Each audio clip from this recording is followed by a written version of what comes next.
Mayroon pa ko ditong nilikhang awit para sa ating mga Kristiyano patungkol sa mahal na araw. Pakinggan natin. Malapit na naman ang mahal na araw, oras ng pag-aayuno at pagdarasal.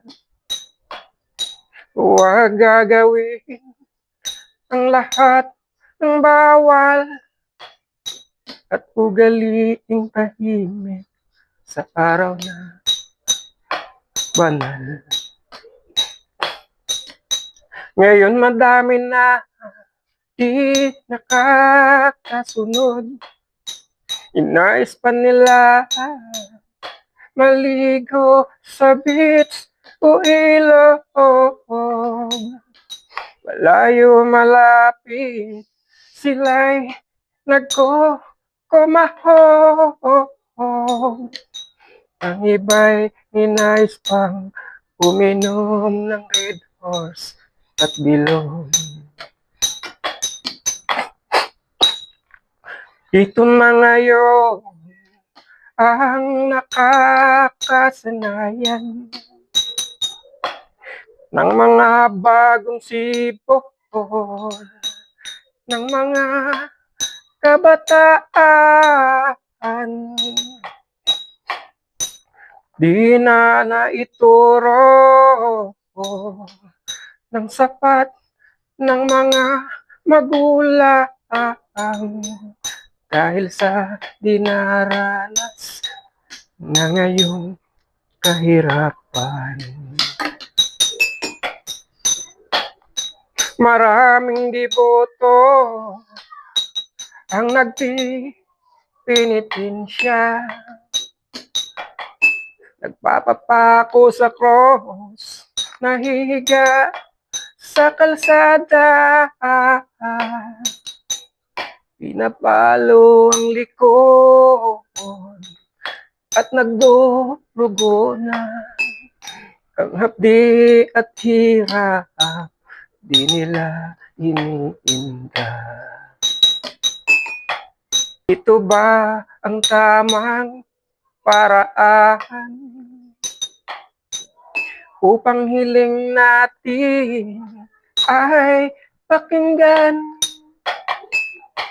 ang ating Amang makapangyarihan? Panahon ngayon, ang pasyon ay nabago. Ang mahabang oras ngayon ay tumakbo. Ginawang rap ang tono, sumabay sa uso. Doon sa mga totoong nakakaalam, mahal na araw, ano ba ang tunay na kahulugan? Pagkat hanggang ngayon, ako ay naguguluhan. Pakiusap, bigyan niyo kasagutan. Pasensya na sa aking mga tanong. Layunin ko ay mapalapit lang sa Panginoon. Kaya tradisyon, huwag naman sana itapon. Gawin pa rin ang tama sa panahon ngayon.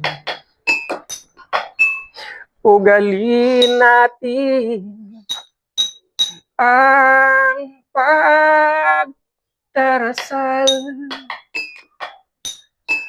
Huwag mawala ang ating pagmamahal. Ito ay bagay na bigay sa atin ng may kapal at dadalhin natin habang tayo'y nabubuhay. Amen.